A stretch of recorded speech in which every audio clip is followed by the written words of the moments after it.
Hey, Uh, David. Great to see you, man.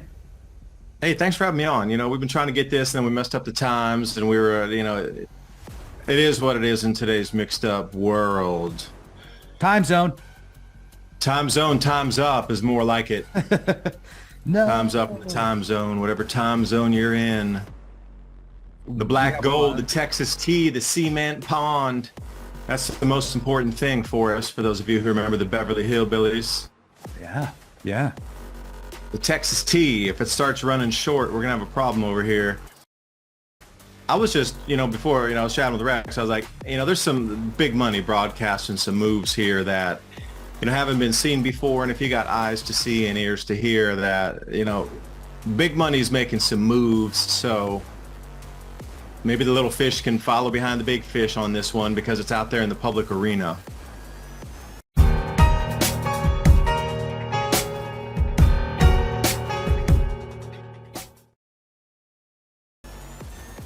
So here we go. We got Jamie Dimon dumping $140 million in JP Morgan shares.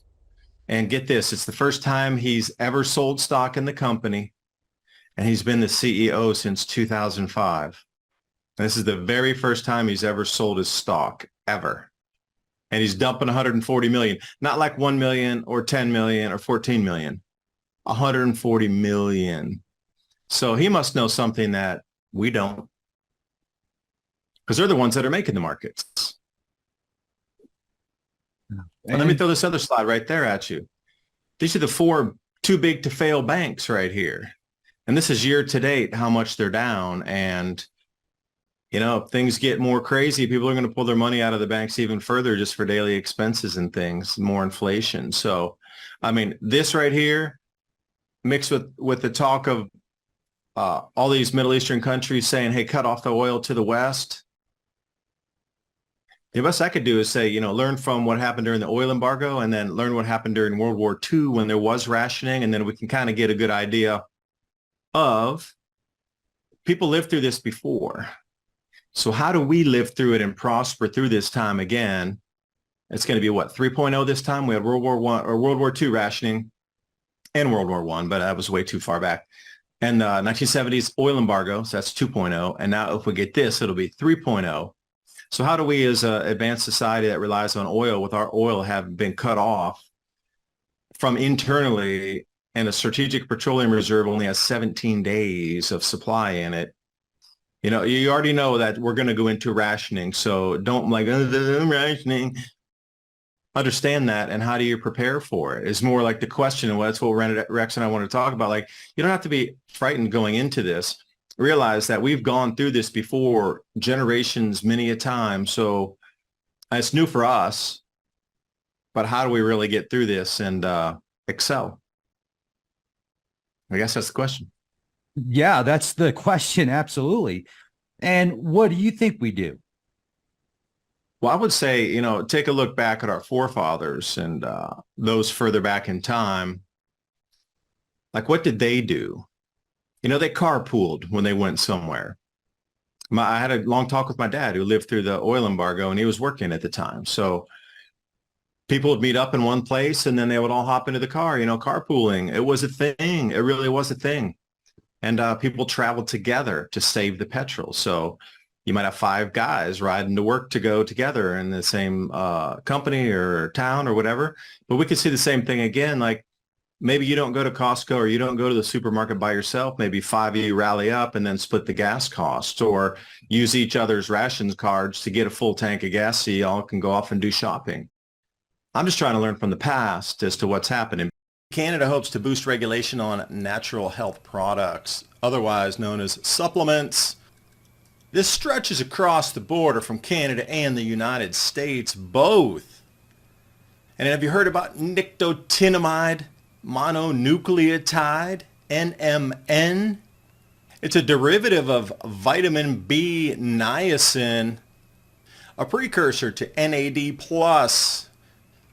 a compound for muscle regeneration, metabolism, and energy production in your body. And as we navigate into this grand solar minimum, food shortages, economic shifts, and our health are paramount. And this represents a tool in the adaptation toolkit, offering benefits like energy enhancement and anti-aging. But the FDA's potential reclassification threatens this access. We're all going to have to navigate the future with the changes. Give Black Forest and MN a try. Remember, prepping out, 2 is 1 and 1 is none. Lucky, buy 2, get 1 completely free, which makes it 3. Click on that link in the description box below. And now on with the video.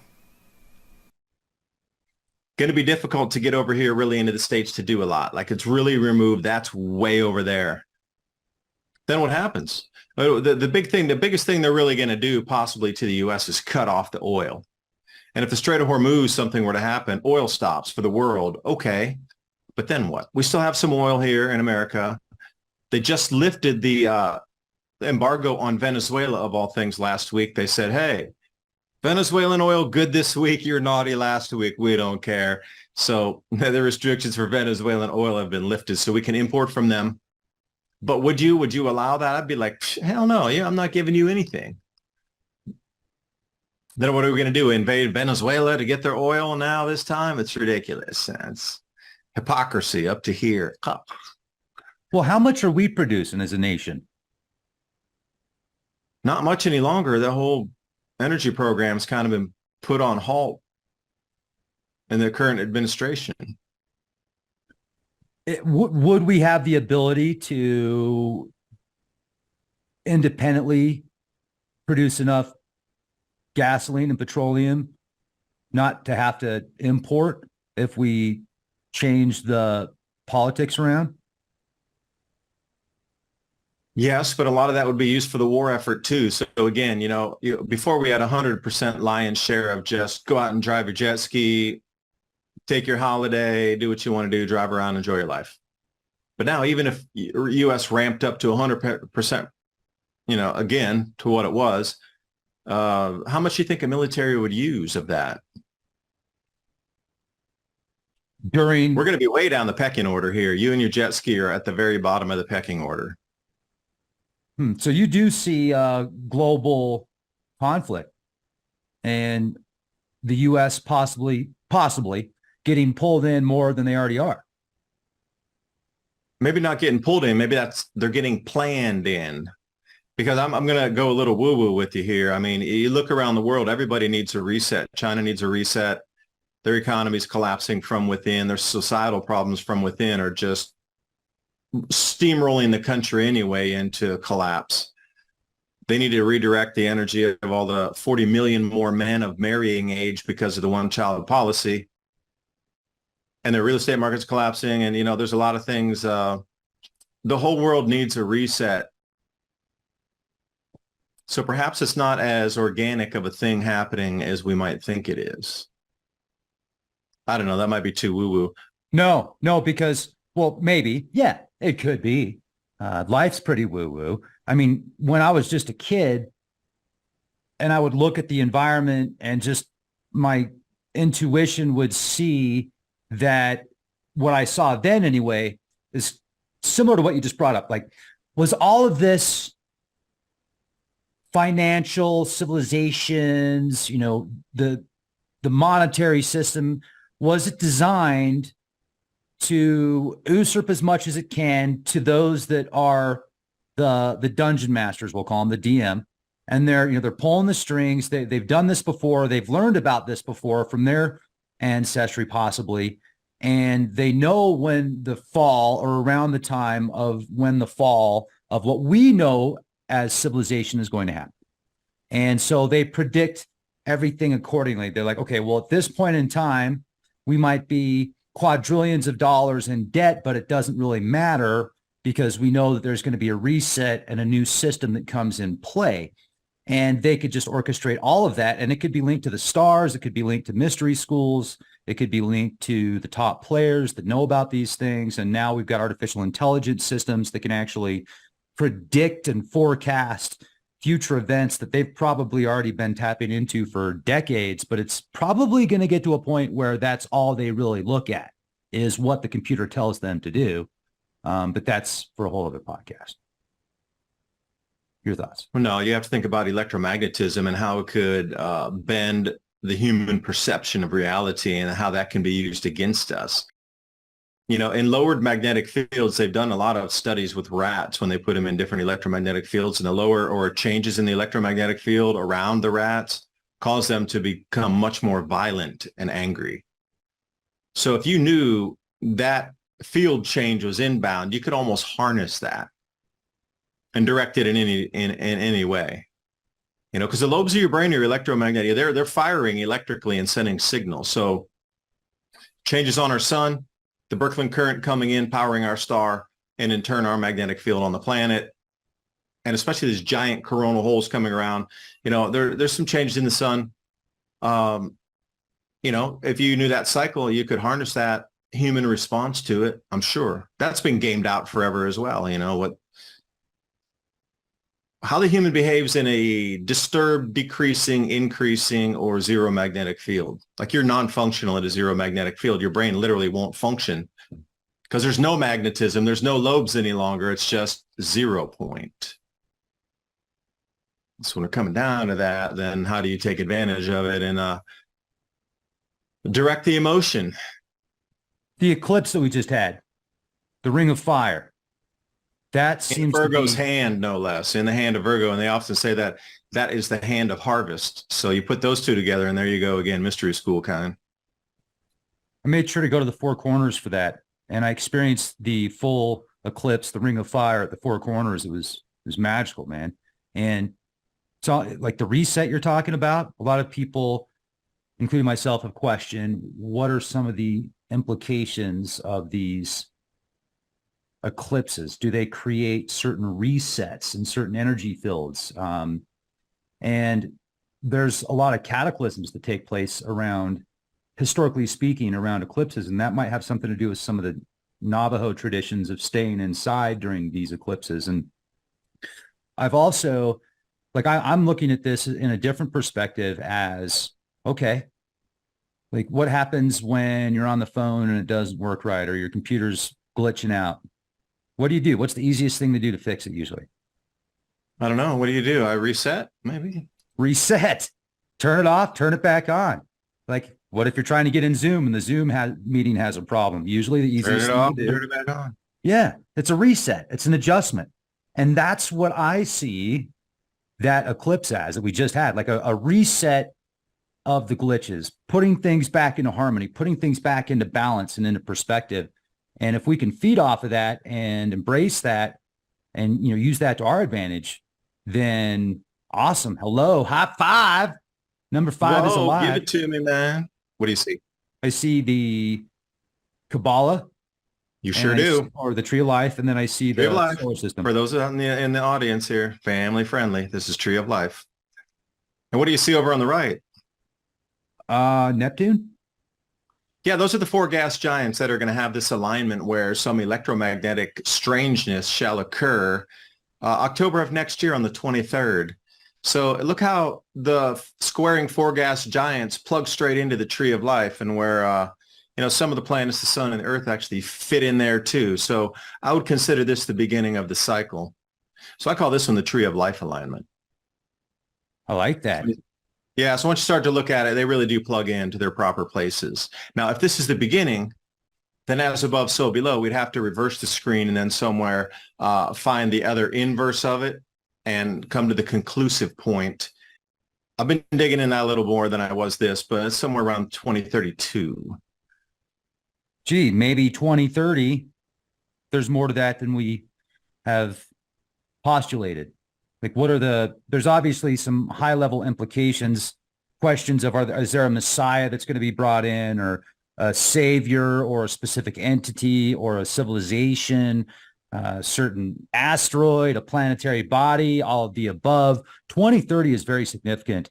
And we could take that even to the singularity. Will we reach singularity by then? If we do, as a whole, as a species, then we are not going to be confined by many of the parameters right now. And so is there a control grid out there that wants to keep people in these parameters to where they can't break out? I would say 100% yes. Whether or not it's going to work, I don't know. I mean, I think that's a part of the experience. That's a part of the journey. The hero's journey is actually becoming the hero, pulling yourself out, being the phoenix that rises out of the ashes, and being the change, man. So it's such a spiritual battle as well. Imagine all of these entities that can influence us at an interdimensional level. We've talked about this before, the extraterrestrial phenomena. The more I research this, it's the more mysterious it becomes. I'll tell you this though, I've done quite a shift of my beliefs 7 years ago before I started doing all these interviews about what ETs were versus what they are now, right? Because my own personal experiences, I went in kind of biased, like, well, yeah, man, grays, extraterrestrials, people went to Mars and they came back and talked about it. But I started doing these interviews with people that made these claims, and a lot of them are just, no, okay, let's really turn me off of that topic. Let's just put it that way. But there are some people that I know that have had experiences with entities that are not human, including myself, unless it was just a very vivid dream that I remember having as a toddler in my crib. But that's a whole other podcast. So insects, man, giant insects staring at me. It was so weird. But what in the heck is going on right now? Well, we've got conflict in the Middle East. We've got conflict with the monetary system. We look at what's going on in China and Evergrande and the real estate market. The what just happened a couple of years ago with the what would you call it? Cervasos demons that were unleashed in the world. That's a great one, man. The vid. Yeah, it's pretty gnarly. So where are we going to be in 5 years? Where is America going to be in 5 years? Where is the rest of the world going to be in 5 years? What is society going to be like in 5 years? Is it going to be smart cities and rural communities?